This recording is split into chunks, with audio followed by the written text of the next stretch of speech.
Okay, welcome to the Intro to Guerrilla Scheduling class. My name is Eitan Cohen-Sit from Jungle Software, and this is an intro to Guerrilla Scheduling.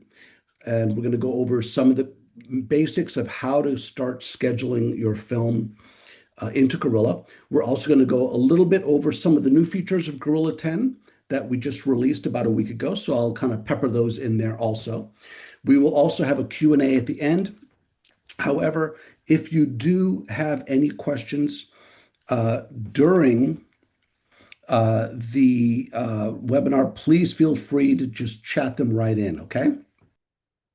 So let's get started. First thing we're going to do is we're going to talk a little bit about importing the screenplay into Guerrilla. And like I said, we support the three formats, the FDX, the SCX, and the PDF file format. So let's go ahead and launch Final Draft real quick. I'm going to use Final Draft as a sample. And when you create your screenplay, it is incredibly important that when you're ready to wrap it up and to get it into Guerrilla, that you do a couple things. The most important thing is honestly is to number your scenes. Normally, when you create a screenplay, I'm going to get out of tags mode right here. Okay, by default, the scenes are not numbered. So you won't have a 1 here or a 2 here or a 3 here. It'll just say exterior and then the set and then the day-night field, etc. So in order to number your scenes, it is imperative that you do that before you import it into Guerrilla.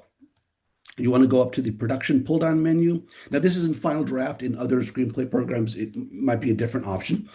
And then select scene numbers, and then go ahead and click OK, and that will number the scenes in Final Draft.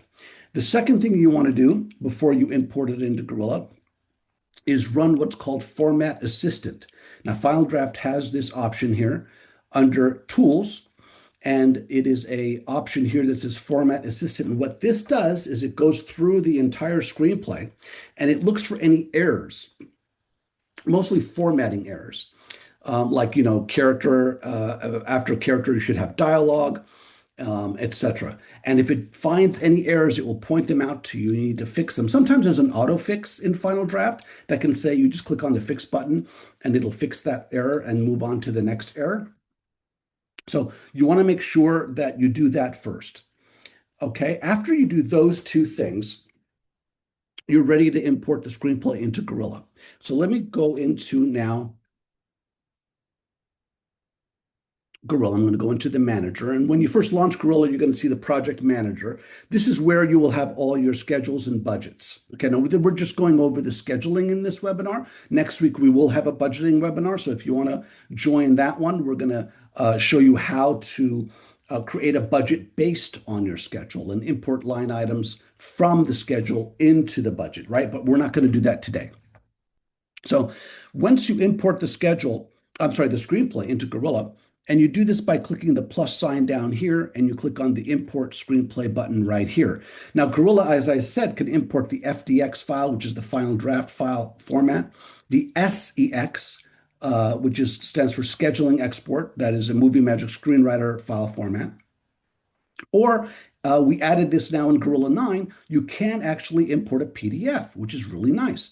So if someone sends you a screenplay in a PDF file, so you don't have the original Final Draft file, you can actually import the PDF. Now, the best option really is the FDX file because you get the most information, like the page count and things like tagging if you want to tag in Final Draft. However, you can use these other file formats, again, if you do not have the FDX file. So once you import the screenplay, you'll see the schedule here, and it'll automatically launch into the breakdown sheets screen. Okay, now here in the breakdown sheet screen, you could see sort of a semblance of your screenplay, but in sort of an organized scheduling file format. Okay, so you have the scene numbers on the right-hand side, and then you have the information basically here on the top. And if you just click on a scene here on the right-hand side, the navigator, it'll go to that particular scene. Okay. And first thing you want to do is just you want to check for errors. Did everything come in properly? So obviously scroll all the way down to see that all your scene numbers came in. Okay, and if they didn't, there was some kind of an error that occurred, usually with the import, and we need to look at that. There are different options that you can look at. The next thing you want to do is you want to make sure, this is really important. You want to click on cast members here, and you want to make sure that all your cast members came in. Now, when you import a screenplay, you can have off-screen characters and voiceover characters. So things like that, you have to make sure Final Draft, I'm sorry, Gorilla in this version strips the off-screen and the voiceover and just brings in the character or the cast member. Okay. So Barney, if you had a Barney OS or Barney voiceover, it'll consolidate that into just Barney as a cast member. So you want to make sure that these come in. Okay. Now, I happen to have tagged, if I go back to Final Draft and go to tags mode. Now you don't have to do this. You can see all these colors here. I actually went through and this screenplay is actually tagged in Final Draft. So a lot of the information that you see here, like if I click on props, all this information, or at least most of the information, was brought in from Final Draft. But normally, if you did not tag your screenplay in Final Draft or in Movie Magic Screenwriter, you will not see anything in the props. You'll just see basically just the cast members, because the cast members are going to come in because of the dialogue, right? When you have a screenplay and you have a character that has dialogue to a scene, that character will come in, okay? Because that character is obviously attached to the scene. But normally everything else, unless you literally physically go and tag, under props, vehicles, makeup, you can see all this stuff over here. Nothing is going to be here. Okay, this is all going to be basically empty. You'll have the categories, but you won't have any elements attached to those categories. Okay, so that's fine. Okay, again, if you want to tag in Final Draft, you can. But let's go ahead and start going through the screenplay. And again, since this is already mostly tagged, we can go through and tag some items that were not tagged in Final Draft, right? So there are many ways. There's actually 3 ways to tag in Gorilla. The first is by using the screenplay tagging. And this is really cool because you can see that the screenplay display for that particular scene also comes in. So we can see that the screenplay is right here for scene 1, for example. So let's say I want to go to scene 6 or scene 7, for example. Let's go to scene 7. I think there's something here I can tag. And if I want to tag, for example, it's a little hard to see in the screen, but if I want to tag poison tank right here, you see that's not tagged as a prop for this particular scene. There's multiple ways you could do that. The first way is just to highlight it. Click here, highlight it, and it could be a word or a phrase, okay? In this instance, it's 2 words. And then tap the space bar on your computer. Now, poison tank is going to be, let's say, a prop. So we're going to click on props, and it's not here in this list. I'm going to click on tag. Now, notice there's a button here called Tag Element Globally. This is brand new in Gorilla 10, and I'm going to point out some of the cool features that we released in Gorilla 10 and Gorilla 9 also. Tag Element Globally will go through the entire schedule, and anytime there's the word or phrase poison tank, it will tag it in that particular scene as a prop. Now, I happen to know that it's only in this particular scene, so I don't have to tag it globally. So I'm just going to click on tag, not tag element globally. Okay, so it's going to go through, it's going to refresh the screenplay display. You can see here it is now brown because brown is the color of props. And poison tank is up here in the scheduled elements for scene 7. Everything that you see up here in this list is tagged for this particular scene.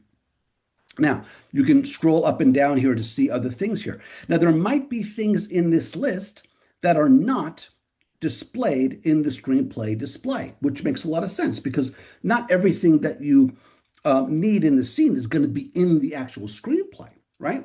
You'll have a lot of things maybe in the description, like poison tank, for example, or kitchen table or salt shaker, as you can see here. But let's say we wanted a pepper shaker, for example, in this scene, and that's not in this particular, it wasn't written, the writer did not write salt and pepper are on the table, right? It wouldn't make sense, it's not part of the narrative. But the art department says, well, listen, if we're going to have a salt shaker on the table, we also want a pepper on the table also, and that's not in the screenplay. So we have to, let's do that right now, for example. Pepper's not here, so I'm going to show you the second way to tag. So let's say that's also going to be a prop, right? So we're going to click on prop here. Now, instead of, because I can't highlight pepper, it's not there, right? So I'm going to click on the plus sign over here, and I'm going to say pepper shaker, okay? I'm going to click OK. And what that's going to do is going to add pepper shaker to this particular scene, right? So now we have salt shaker, as you can see here in green. Well, this was tagged as a different color. That was tagged as a set dressing, it looks like. Okay, so you can make a decision whether you want it to be a prop or set dressing, and there are some rules about that, right?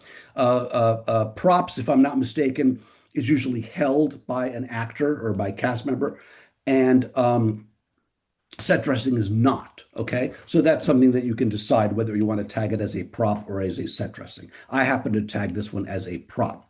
Okay, so you can see now that pepper shaker is tagged in this particular scene, but it is not, of course, in the display, which is fine.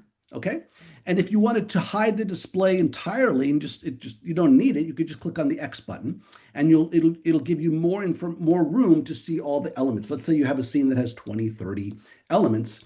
You can see this in the list right here. Okay, or you can just bring that back up, and there we go. We can look at the screenplay display, and you can go through and look at the display and highlight things in the display. Another thing that you can do in Gorilla is you can actually edit the screenplay display. Now, again, most of the times you don't really want to edit the screenplay, but let's say there's an error in the screenplay, a period or a comma or something like that, or something is misspelled in description. You can fix it if you want. You don't have to, you can. But let's say, for example, I wanted to add pepper shaker in this particular scene. I mean, I wanted to add it in the description as opposed to elements. I don't have to. Remember, it's already tagged, which means that it's already going to, whenever you print your reports, it's going to say you need a pepper shaker for scene 7, right? So, but let's say we want to add pepper in here, for example. We could click on this edit button right here, and I can go through, and you can see it's just parsed out by lines here. And I could say peering out from behind the pepper shaker. I could literally click, I'm not going to do it right now, but I could literally click in this field and say, peering behind the salt shaker, there's a pepper shaker also, or something like that, whatever you want to do.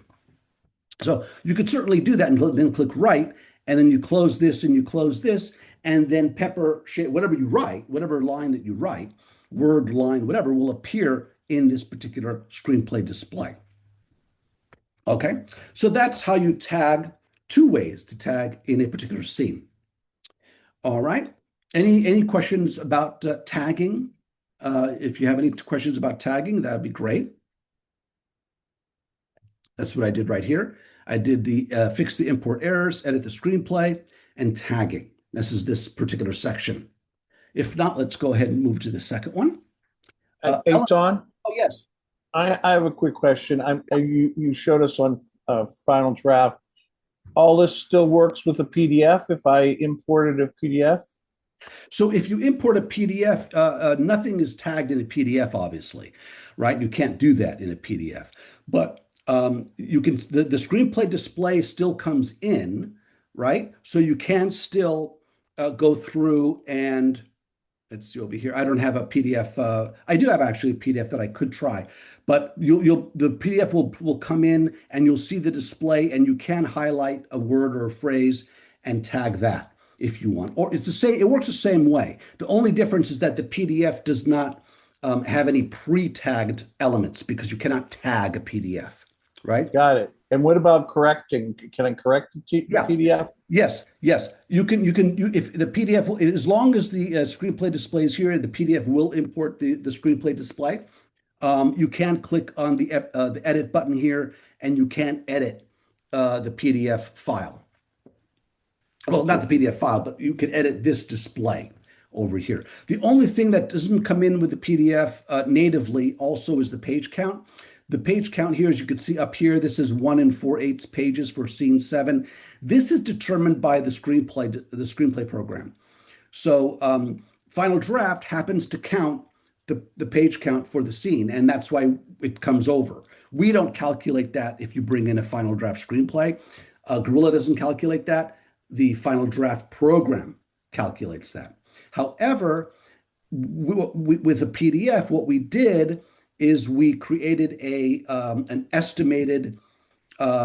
uh, an estimated page count option if you import a PDF. So when you import a PDF, it'll ask you, do you want Gorilla to estimate the page count for each scene? Again, it goes through and it counts the lines and it does an estimated page count, which you can change if you want, but we do have that option also. Okay. Great. Thank you. Sure. That's a good question, actually. Um, okay, so now let me go into the elements. Now, I already did elements a little bit. Elements basically is what these things are, including all these categories. These are categories, and what's inside the categories are elements. So if I click wardrobe, for example, you're going to see all these items of clothing and shoes and this and whatnot for wardrobe. And now I can, of course, just add something here. But if I add it here right now, it's going to add to scene 7. I happen to be on scene 7. So whatever I add here will be added to scene 7. But if I want to go to the elements and check them all out, or maybe add some more independently of a scene, you can click this elements button up here, and you're going to go into what's called the element manager. Now, this is just right now, it's just looking at a list of all the elements in your particular schedule that were either imported from the screenplay or that you added on your own. Like if I had the pepper shaker, it'll be here. So if I click here on filter and I wanted to see my props, and then I can sort it by alphabetically, you can see pepper shaker is right here. And this was imported I'm sorry, this was created by me as you saw, right? Everything else, like Poison Tank, was in the screenplay. And you can't tell the difference really at this point. Once you create your own prop or set dressing, you really can't tell the difference whether it was imported by the screenplay or not. So if I wanted to go into Pepper Shaker, for example, and do some specifics about that, I can click on the 3 dots here and click on Info. And now I'm in the element info or the element detail for Pepper Shaker, which I created. And you can see it's part of the props category. Now, if, for example, remember we were talking about props versus set dressing. If, for example, I wanted to change it from the props to set dressing, I can do that here. And then it will reflect on the breakdown sheet. So it will no longer be in the props category on scene 7. It'll be in the set dressing category, which is fine. Okay, you can also click this button here, which is called scenes.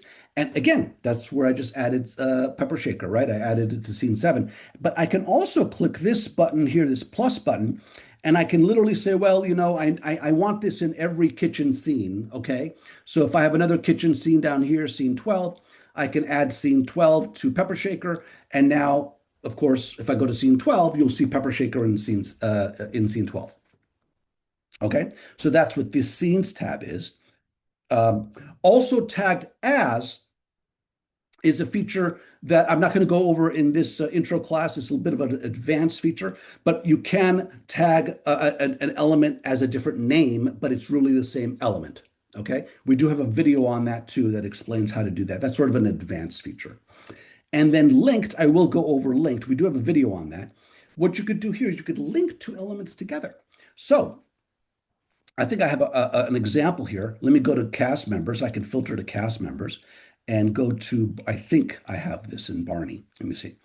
If I go to Barney, and we have, of course, a video here. Let me turn that off. So we do. What you could do is you can go to an element. So let's say Barney's a cast member, right? If you want to use the linked feature. And you can add other elements to that element. Okay, so you're linking multiple elements to the master element. Let's call it that, a master element, which is Barney, and then the other elements. In this instance, it's a shirt and it's a plunger. So this is basically saying that every time I add Barney to a particular scene, I want to add also this food spatter t-shirt and the plunger. So if I go to scene 12 or scene 14 or whatever, and I add Barney, automatically these two elements will also be added to the scene. That's how the linked feature works. Okay. You can also black out an element so that it is blacked out on a particular scene, but I'm not going to go over that. Again, this is an intro class. So I'm kind of going over the basics, right? Okay, let me go back to my PowerPoint, see what I got here. Images description. Okay, I did linking. Let me go over board IDs. The board IDs you could see right here are IDs. Let me sort it by ID. I just by clicking that right there. This is done automatically for you when you import a screenplay. And IDs are basically numbers, of course, that are assigned to a particular cast member. By default, if you it'll come in as the lower the number, so one, two, three, the more scenes that particular character has as with dialogue in the screenplay. Okay, so it would make sense that Barney is one and Amanda is two because these two are the primary or the lead characters in this particular screenplay, and Eve is probably only in maybe one scene. Okay, for example, that's why she's 10. So that's what an ID is, and that's going to come in very, very handy when we go to the strip board because we're going to want to know what an ID of a character is when we see just the number on a scene. We're not going to see their whole, we don't necessarily see their whole name. Okay. So, oh, and elements also, I kind of vaguely went over pictures and images. You can import a picture. So, for example, if I click here, I imported this picture of our Mercedes for this particular car. Anytime you see a little image here, you can import import a picture for anything, right? And you can see that you can import a picture from the web or from a JPEG or a GIF or anything like that, right? Okay, so that's elements. So to understand what categories the elements are, they go on to scenes, right? And let's go to the next one. Oh, locations. Okay, this is actually very important. I don't go over this a lot, but it is incredibly important. So the difference between, let's go to scene one, for example, just because we'll start from the beginning. So for example, we have the exterior of Beverly Hills. If I go to the screenplay, and you could see right here, Beverly Hills, California. This is, I'm in tagging mode. Let me get out of tagging mode. Okay. Beverly Hills, California, Hollywood, apartment 6C. All of these are the set in the screenplay. Okay. So you have the IE field or the interior exterior field. You've got your set field and you have your DN or day night field, which could be morning, evening, afternoon, etc. Showing you the time of day for that particular scene. So the set, as you can see, comes in right over here, set. So exterior, Beverly Hills, California, dawn. I changed this to dawn. It used to be day. By the way, you could change the day-night field here. It happened to be day in the screenplay right there. But after it came in, I changed it to dawn because as a production manager or an AD or whatever who decided I want this to be sort of a sunrise scene or dawn scene, right? Because it's just an exterior establishing shot, right? So you can change that right over here. So anyway, this is the set, and if you go to scene two, again Hollywood, you can see them right here: apartment, basement. These are all from the screenplay. However, the set is not the same as the location. Okay. And you can see we have a field right here for location. The location is the actual physical location that should have a physical address that you can actually go and shoot that particular scene. So in this instance, I've attached Hollywood Boulevard as an actual location to shoot this particular scene. All right. And if I click on location, you could see a whole bunch of locations here. And these are not sets. These are actual physical locations with physical addresses. Now, I happen to call them Amanda's apartment because this is Amanda's apartment, et cetera, just to make it easier to see because I don't actually have a physical location. But these are locations that you could add addresses to. So if, for example, I click on the locations button right over here, we're going to go into another part of the and we have a video on that, of course. Another part of the scheduling module, which is, as you can see, locations. And it'll tell you here how many days at a location, a particular scene, I'm sorry, how many days at a location, a particular location is needed to be shot at, right? This is going to calculate. So if I click on Hollywood Boulevard, for example, and click on info, this is where I can, and I have it here, but I can't put an actual address of this particular location. I could put contact, I could put photos of that particular location. And here you can see scenes, and you can see that scenes 1 and 2 are to be shot on at this particular location. Now, why is this important? Of course, you need to have a location to physically go to shoot the scene. But on the strip board, when you do your scenes, and we're going to go there soon, we're going to want to know, well, where do we have to be for scene one and where do we have to be for scene two? Because if scene one is going to be shot in location A and scene two is going to be shot in location Z, which is 30 miles away, obviously we don't want to shoot those on the same day or even in the same maybe not in the same week even, right? So that's why location is very, very important. So after you import your screenplay, it's really important before you do your strip board, you go and do your locations. And even if you don't have an actual physical location, create them, because then you can go back and use them as placeholders and actually enter the physical location. Okay. So that's important to know. All right. Any question on locations? Or again, I'll just pause for a second here. It doesn't Quick have. question. Yeah. You showed that you can organize the scenes by location. Can you do the same by set Yes. on here? Okay. Yes. When I get to the strip board, I'll show you that. Yeah, Um, okay. yes, you could sort by set, you could sort by location. There's different criteria you could sort by on the strip board, and I'll show you Okay. that. So in case you don't have location and you only have Yeah, a set, exactly. you can sort by set. Yeah, Exactly. just Show making you that sure. when I get. Okay, thank you. Mhm. Absolutely. Good question. Oh, sorry, I was going to go back to the PowerPoint to show the next slide here. Okay, shoot days. So now we're going to go to shoot days. I think after this we go to strip board, so I'll be able to show you all that.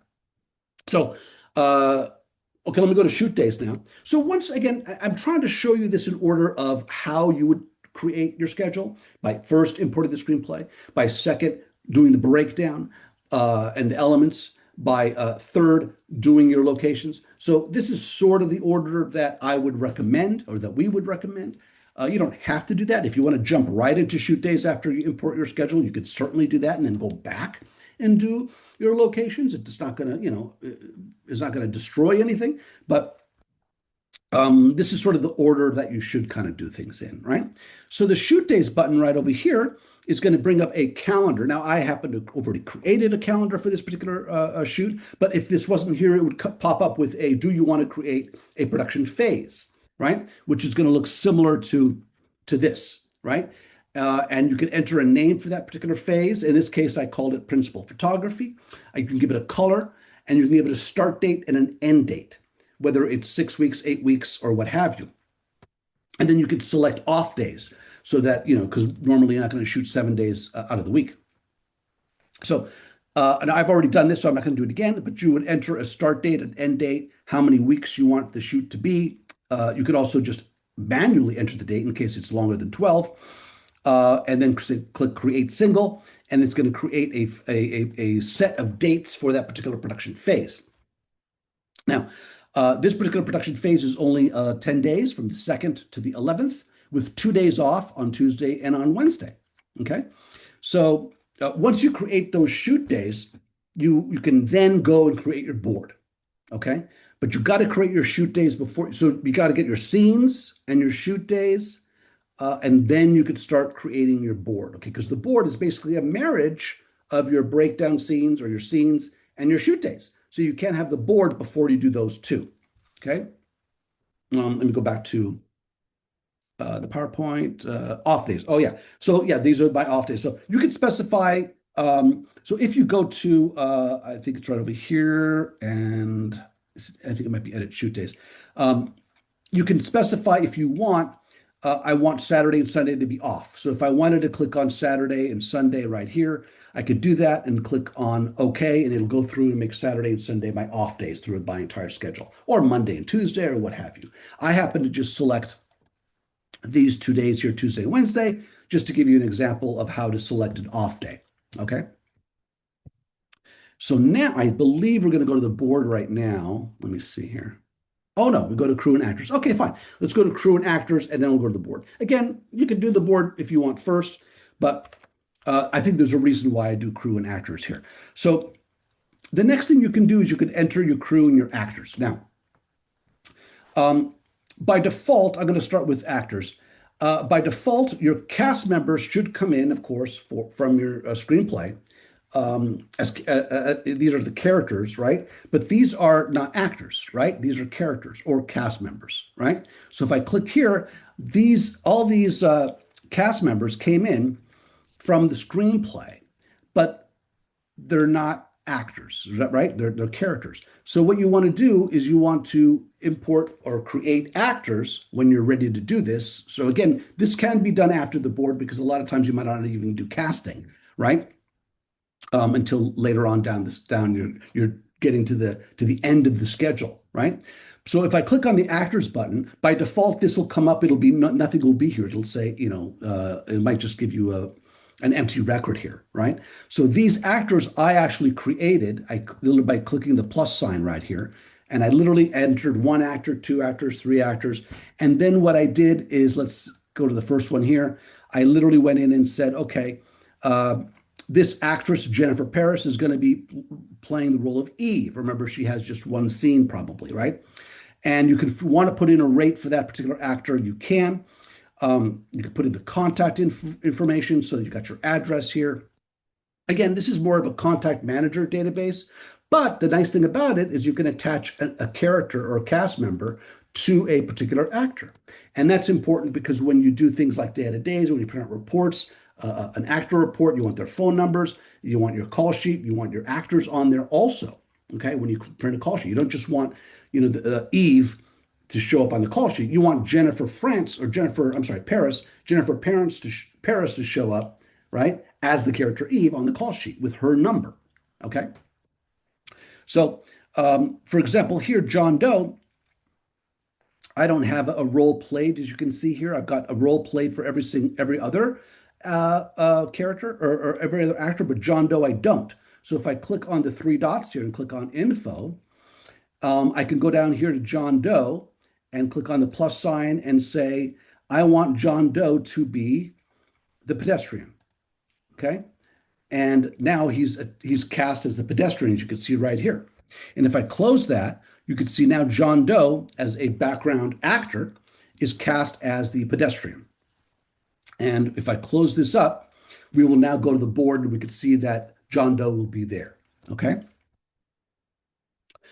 Crew is similar to another database of people. The only difference is that Crew gives you a little bit more information about the department that they're in, right? So for example, I entered all these crew members by clicking the plus button here and clicking the first name, last name. However, I added a title here. So you can add a title to a particular crew member, and that title will determine what department they're in. Okay, and that's important because there are so many departments on a schedule. So if I go, for example, to the DP, Director of Photography, click on the plus button, the three dots here, and click on the info button, you can see similarly, I've got my information for Andrew Boyles, who's going to be the DP. He's in the camera department. Contact, again, I could put an email, a phone number. If I wanted to do a crew call sheet or a contact list to send out to all the cast and crew, it's important to do that here. Okay. Let's see, anything else with cast and crew? This is a new feature that we added since it's here and since I'm already here in Gorilla 10. And this is this contract button. And this was actually one of the requests. Strangely enough, this was requested for many, many years to be able to generate a crew deal memo from Gorilla. Since we have the name of the crew member, the department, their rate, right? Their shoot dates, like start date here, end date here. That's already a lot of information that we need for a crew deal memo. So what we did is we added, and I'm going to click on this contract button right here, a crew deal memo template. And what this allows you to do, and you can see their address is already here because that's part of the crew member. Their start date is already here. And this is a crew deal memo that you can edit. So if I wanted to edit a particular section, I could just click on it and I can edit that section. But this is actually a crew deal memo that I can print. And of course, you want to make sure that, it's just a standard crew deal memo, right? So you want to make sure that it's good for your production. But you can see that you've got employee at will. These are all sort of standard clauses that you should be in a memo, right? Insurance, assignment, publicity, that kind of thing. right? Force majeure, arbitration, again, standard contract stuff. But again, please check it out if you're going to use it.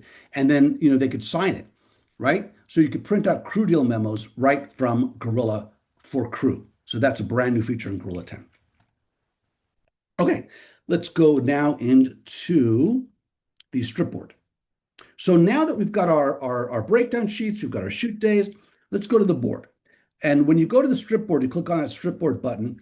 By default, it will again ask you to create a default board.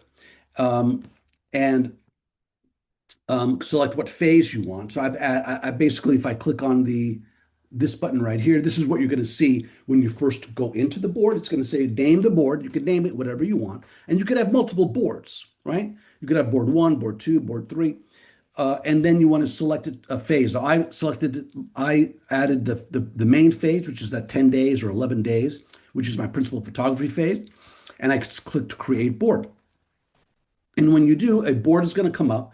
And what you can do is you could literally drag and drop. You can see the black strips are the end days or the day breaks, showing you the shoot dates, and the scenes above it are the scenes to be shot on that particular day. So, for example, scenes 1 and 2 here are going to be shot on day 1, scenes 3, 5, and 9. And this is a banner, this is just a banner. And scene 4 are going to be shot on day 2. If I wanted to move scene 4, up here to the first day, you would just move it up there. And now scenes 1, 2, and 4, so easy as that, is going to be shot on day 1. Okay. Remember the IDs that we were talking about, the cast member IDs, like Barney is 1, Amanda is 2, etc. That's displayed over here. So for example, 1 right here is Barney. Right here, you can see 1 is Barney. So I literally just moved Barney from day 2, I think it was day 2, to day 1. So I didn't need Barney before on day 1. But now, if I save the board, right now, every report, if I do a call sheet, if I do a different report for my board, Barney is now needed on day 1, and also 105 is needed on day 1, and 105 is the pedestrian. That's John Doe. So I've got a background actor and Barney, the main guy, needs to be there for day 1, which is scenes 1, 2, and 4. Now, we were talking about set and location and how to sort the board. So here, just so you can see, now this is not sorted by any criteria because it's all over the place, but here's the set right here, Beverly Hills, Hollywood, basement apartment. And then here is the location, okay? So remember the difference between set and location. So let's create a new board, and I'm going to sort one by set, okay? So if I do that, I'm going to click on the new board button. I'm going to call this sort by location. I'm going to click on my main phase here and click on create board. So this is going to create a board. Now, by default, it's not going to be sorted at all. It's just going to be sorted by numerically how the screenplay came in. But I just called it sort by location, right? So now, if I click the sort button, which it eludes me. Here it is right here, A to Z. And then notice it says first sort by a location name, but I want to do set because you asked about that. And then you could select a second set, second sort, and a third. It doesn't really matter right now. And then click sort.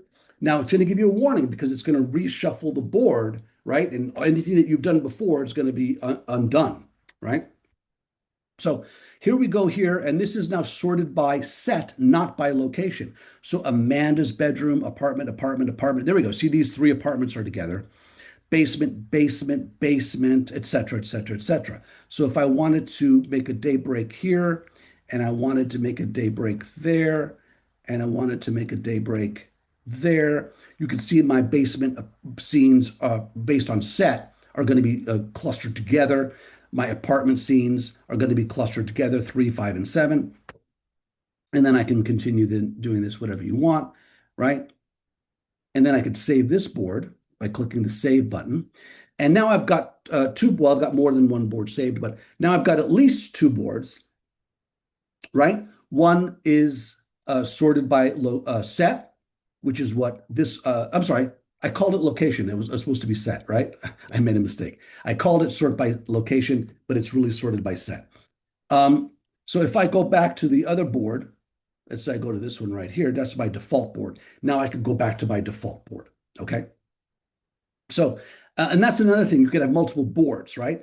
So, whatever is your default board is the board that's going to be used for reports and call sheets and any other report, right? Scheduling report, shooting schedule report, etc. So right now, if I go back, even though I created that new board, sort by location, even though it's sorted by set, I'm getting confusing myself. That board is sort of not going to be used for anything because I did not set it as my default board, but I have it there. If I want to go to it and make that my default board, I can do that. Okay.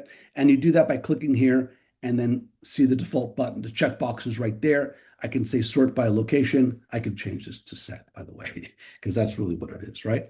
By set. And then sort by set board will be my default board. But I don't want to do that. I want to keep my default board, the first board here, right? So that's the strip board.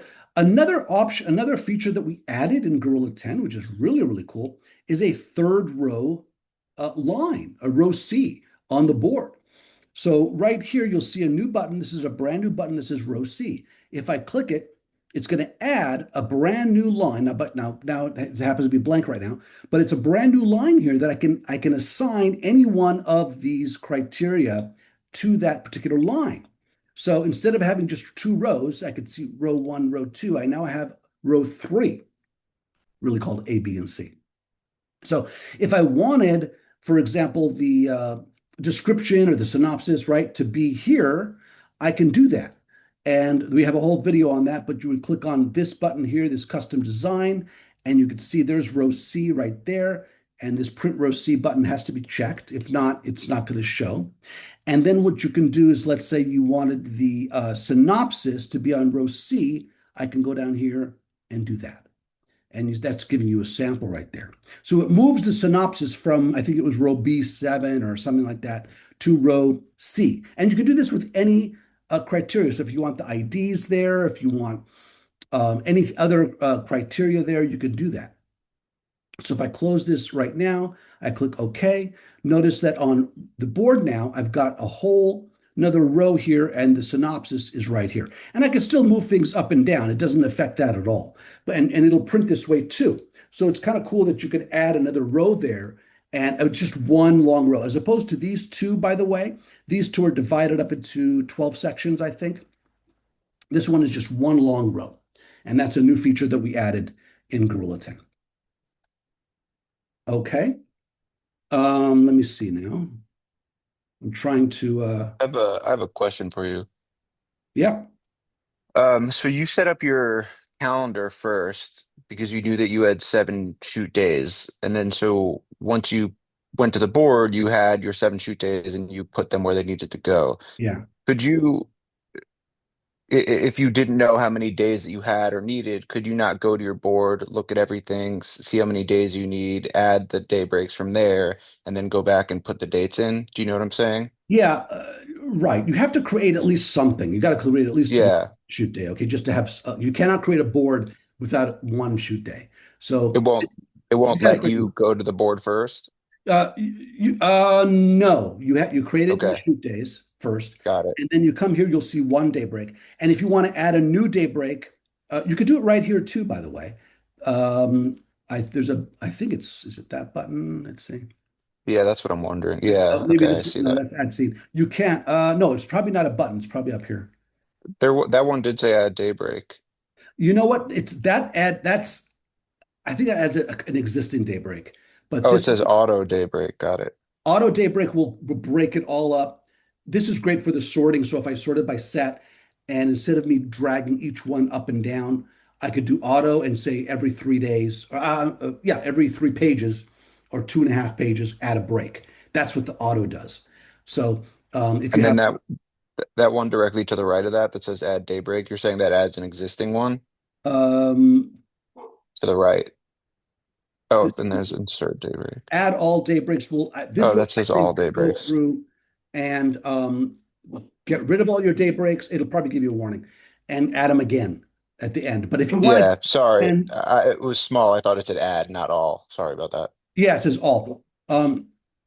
Sorry about the dogs back there. Someone's back there. If you wanted to add a new shoot day, though, a new day that is not part of the calendar, right? Like you said, just create 1 day or 2 days, and then you, oh, I Hmm. need a new day, right? You can go Yeah, calendar and do it there, or you could do right here, insert. Now notice here's check it out. Insert daybreak existing, add daybreak, create new. That's what got it. you want to do that way. Yeah, This will add March 9th or whatever the last day is at the end. And then sure. it'll add it to the shoot day counter also in the background. Hmm. And then you can Okay. do this, you just have to do it one at a time. So you could do Yeah, add a daybreak here one at a time as needed, or go to the shoot days and say, I need 5 days and just, yeah. so you could do it that way, or one or the other two. And again, this is something we added also, I think in Gorilla 8 or something. We didn't have this earlier. Mm, Remember exactly when it was. So you had to go back to the shoot day calendar. So this way we added it so that you can create at least one. You could do the same with remove. Remove, delete this. It very clearly says delete shoot day. So this will delete March 8th or whatever the last one is, or I'm sorry, March 11th, hmm. right? So you have more control. You could do it here or in the shoot dates screen. Got it. Thank you. Okay? Yeah, it's a good question. Um, I didn't go over banners, but this is something that we modified also, I think in Gorilla 9. You can, and a banner is, let me just get rid of the row C so it doesn't, yeah, it's a little easier to see. Um, a banner is basically just a note on the board that, like here you can see it's in brown, lunch or company move, or you could add whatever you want as a note to that particular, in that day section. But what we did add, and if I double click the banner, is the estimated time. So this is brand somewhat new. This was in Gorilla 9, where you can literally add a time to a banner, because obviously whatever is on the banners could take time, and that you want that to be calculated. You don't have to add a time, but if you add a time, it'll be calculated in the total estimated time for the day, right? So if I wanted to, see, this is 2 hours for the company move, right? Company move is you're moving the whole production from one location to another location, and that takes time. And you basically would like to have that in the time. So that's basically how to do banners. The thing is also about Gorilla is, even though there are lots of buttons up here, and I didn't go through all of them, there's lots of pull down menus all over. I mean, just like I showed you, the insert daybreak and remove daybreak and the delete banner and insert banner, modify, delete multiple banners. There's so many things here that you can do. And of course, I can't go through all of them right now. But stripboard colors, if you want to change the colors on the board to be, not white day and not yellow exterior, you could change that. Um, and the preferences also is very powerful. So if I go to scheduling preferences, you can see there are tagging preferences here. There are shoot day preferences here about calculating call times, stripboard functions that we're on right now. Again, I'm not going to go through all of them, but there's some things that you can go through and figure those out. Okay. If you wanted to print the board, you could do it one of two ways. You could click this print button right here, and it'll give you a quick preview of the board. Or you can go to the print menu, which I'm going to show you at the end, which shows you all the reports that you can print and all the preferences and customization that you could do. And I'm going to do that at the very end. Okay, so I did that. Arrange this banners, estimated time, and page count. Great, I did all that. Call sheets. Okay. So we're almost done, really. Another 10 minutes, I think we'll be done. And I'll be opening it up to even more questions, but you're welcome to interrupt me. So again, so once you've done your days, your strip board, you could actually print out a call sheet. You can print out lots of other reports too, and I'm going to go through all that also. But let's go back to the shoot days. And on the calendar, this is where you can click on a particular day to go to the detail of that day. Now, obviously, we've gone through the breakdown sheets, and on the breakdown sheets, you go to the detail of a particular scene. So you've got your elements, your props, your set dressing, your time, your page count, your synopsis. All that is information or data that you need for a particular scene. But information that you need for a particular day is different, because a day can have multiple scenes. So you definitely have a compilation of a lot of things that you have on a day. So if I click on the first day here, right? And we're going to go into this particular day. We're basically what's in what's called the shoot day details screen. And you see lots and lots of tabs here. A lot of these are mostly for the call sheet. And if I click this right here is the day, I'm on March 2nd. But if I click on it, you'll see another way that I can access all the days. So I don't have to go back to the calendar and click another day on there. I can literally access all my days right here. Okay, so these tabs are going to go over these just a little bit. The cast call times tab. Remember we were showing on the board that Barney was the main character and then John Doe, the pedestrian, was the background actor, is the only two actors we need for day one, because Barney, we moved from, I think it was the blue scene, right? Scene 4, we moved it up there, and the pedestrian was already there for scene 1. So these are the two cast members or characters, cast members, right? Actors. There's lots of different terminology, right? You just have to understand, characters from the screenplay, actors, actual physical person. Cast member is sort of interchangeable, but the way it's used here is character, okay? Or the person cast. So anyway, I'm not going to get into that. So anyway, so here, now that we're on day one, day one, 3-2, these are the two actors that are needed. And then we can go through and say, well, let's say makeup time here is 6:30 or 6 o'clock. Call time is here, call time is here. So you could create makeup times and call times for each individual actor. And that needs to be done here on the shoot day details for that particular day. If I went to another day now, and let's say I go to 3-5, because those two are off days, we're going to see a different set of actors or characters, because the scenes that are going to be shot for day this 5th of March, and if I go to the board, I can see what those scenes are, right? These are the characters and actors needed for that particular day. Obviously, we need a few more people here. We need 4 as opposed to 2. So similarly, I could do makeup and call time here also, right? And that's going to be different than, of course, day 1. So let's go back to day 1. So that basically is the cast call times tab, is makeup, call time, and the actor needed for that particular day, right? If I click on the crew call times tab, this is going to show you all the crew need. Let me just delete these real quick. So normally this is what you'll come here, and there's going to be nothing here, right? But if I created my crew members, which I showed you, right, by creating crew members earlier, if I click this plus sign right here, you'll see a list of all your crew members. And then you could go through and say, well, okay, we're going to need the producer and the director and the best boy, and you could do one at a time. You can add all these particular crew for this particular day. Now, if you have tons and tons of crew members and you're like, it's going to take forever, what you can do is you could literally click on this button right here and say add all crew. And this is going to literally take every single crew member that you've created for this particular schedule, and bam, pop them on here. And by default, it's going to give them all a call time of 7 o'clock, because that's what's up here. If that's at 8 o'clock or 9 o'clock or 10:30 at night, by default, everything here would be that time. And then you can go through and individually change each call time. So if, for example, the art director does not have to be there at 7, but maybe at 9, you could do that. And it, of course, will not affect all the other call times. Okay. So that's crew for how you add crew to the day. Okay. So just to make that clear, cast, you don't really add them to the day. You add them to the scene, and then the board dictates what days they're needed. But the crew, they're not added on the board, right? Because they're not in scenes. Does that make sense? Crew is needed for a particular day. So you have to do a little bit of manual understanding of what crew is needed for what particular day. You can't do everything with AI, right? You need to do a little bit of manual work here. Okay, so that's the crew and that's the cast.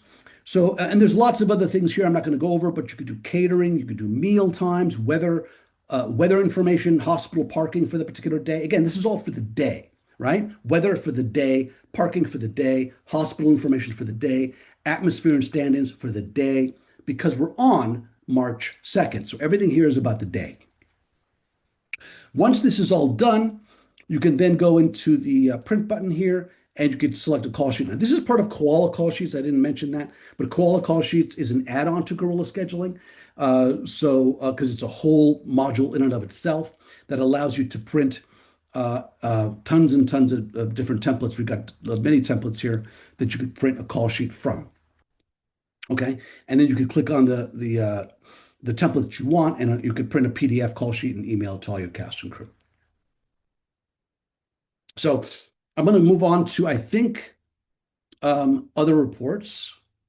Yeah, other reports, and we're going to do a last an end Q&A. So again, if you have any questions, think about them, and we can get through them.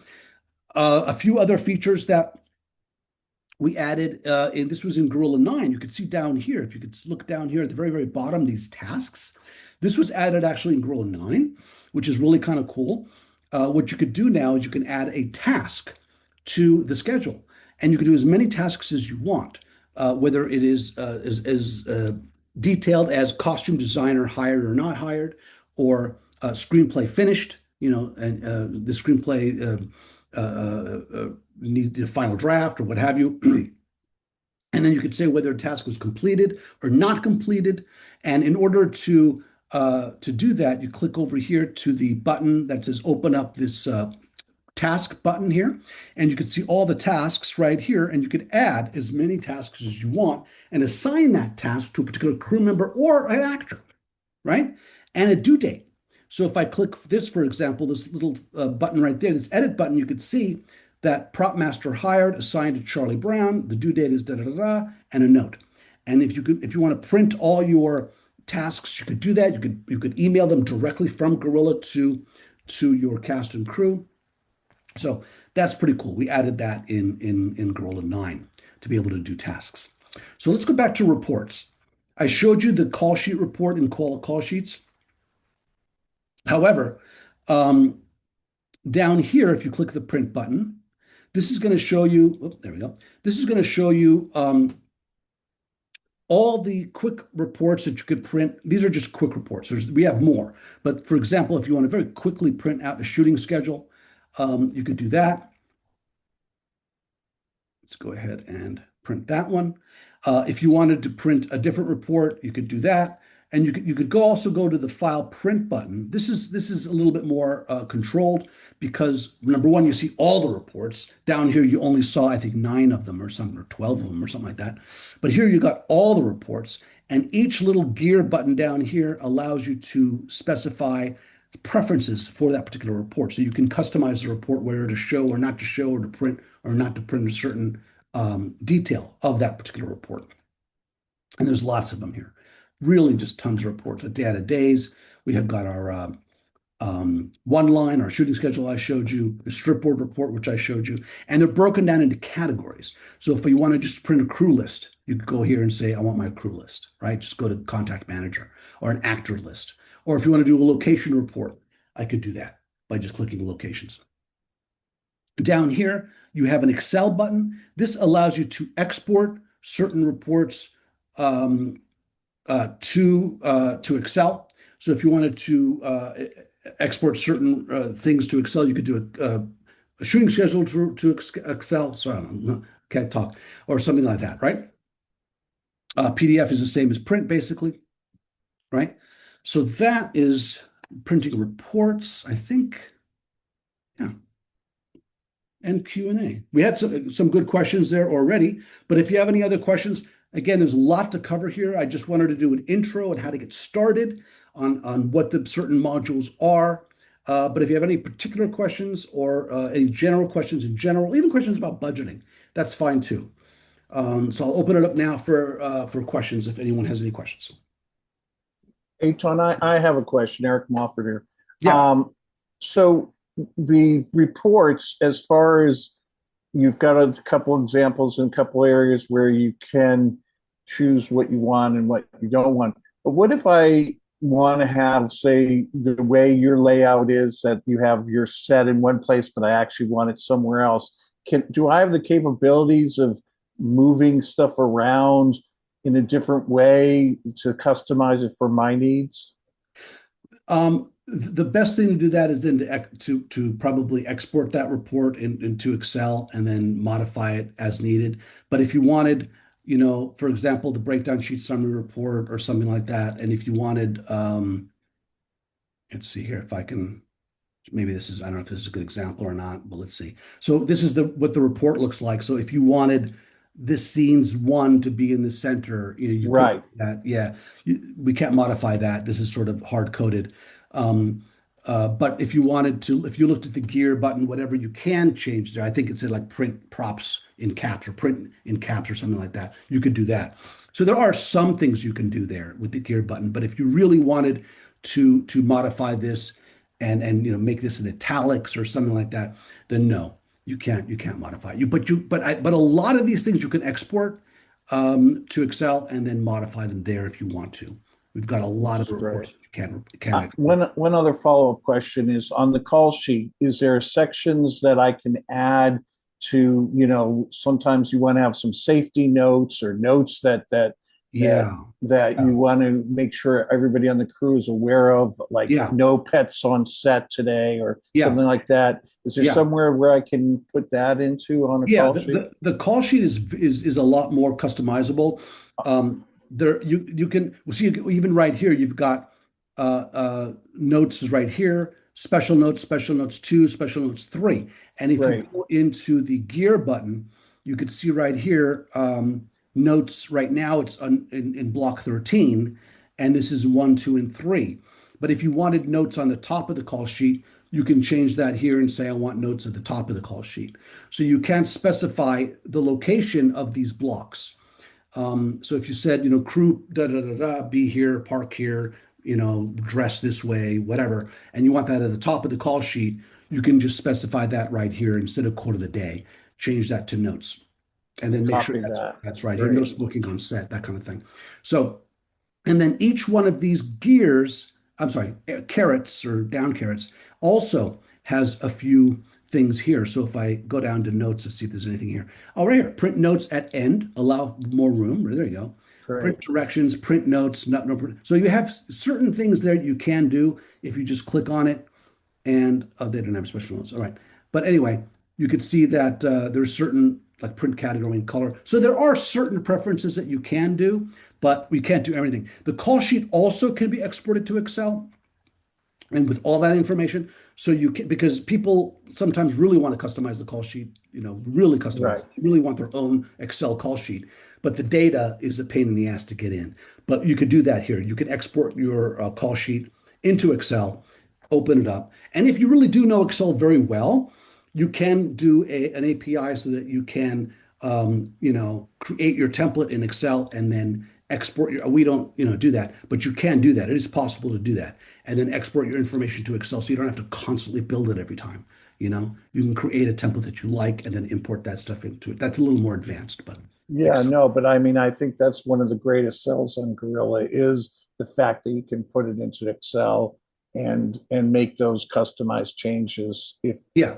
especially, I mean, what that I'm pretty experienced with Excel. The only other question I have is just as far as moving when you're doing this is from a budgeting standpoint, all this information just is able to transfer right into the budgeting program. So yeah, we go over that in the budgeting class, but not all this information. There's certain things like cast,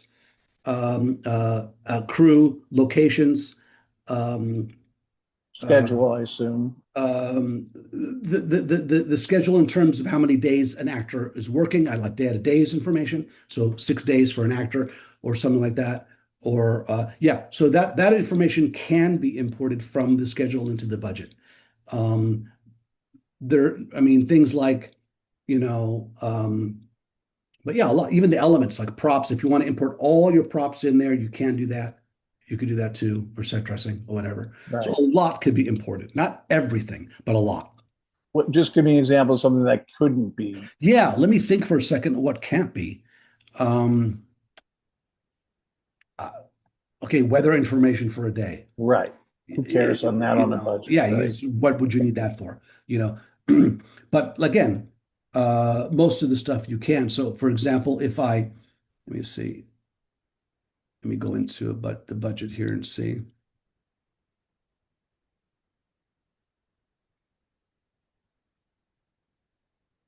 Um, Let me just go to any line here. So I'm not really thinking, but these buttons down here, there's import crew, it's hard to see, import actors, import elements, import locations. These four buttons is what you can import. You can also see them up here a little bit better.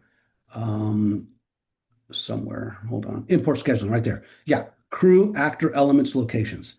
So all this information you could import and you could specify what crew. So if I just want my DP to come in a certain line, or if I want, if you want all of them to come in, you could do that. But normally you'll have a crew member per, in a different category. Like the art director will be in the art department category, and the DP will be in the Right. camera department, that kind of thing. So you could specify, what you want. So this happened to be in production manager. So, but you could go into this is showing you all your crew and the shoot days that are event. I just scheduled them for one day, right? Right. But that information will be here, right? If I went back to my shoot days and said, all the days that they're in. So if I wanted to bring in my hairstylist, I could do that with the rate. If you put in a rate, you don't have to. Right. So yeah, a lot of information does come in. Great. Thank you. Yeah. Let me go through, since we have a few more minutes anyway, if you want to hang around, I'll just go through some of the new features in Gorilla 10, since we literally just released it. I already went through one or two of them, but why not? Let's see here.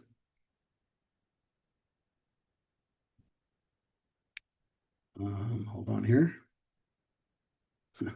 This thing is in my way. There we go.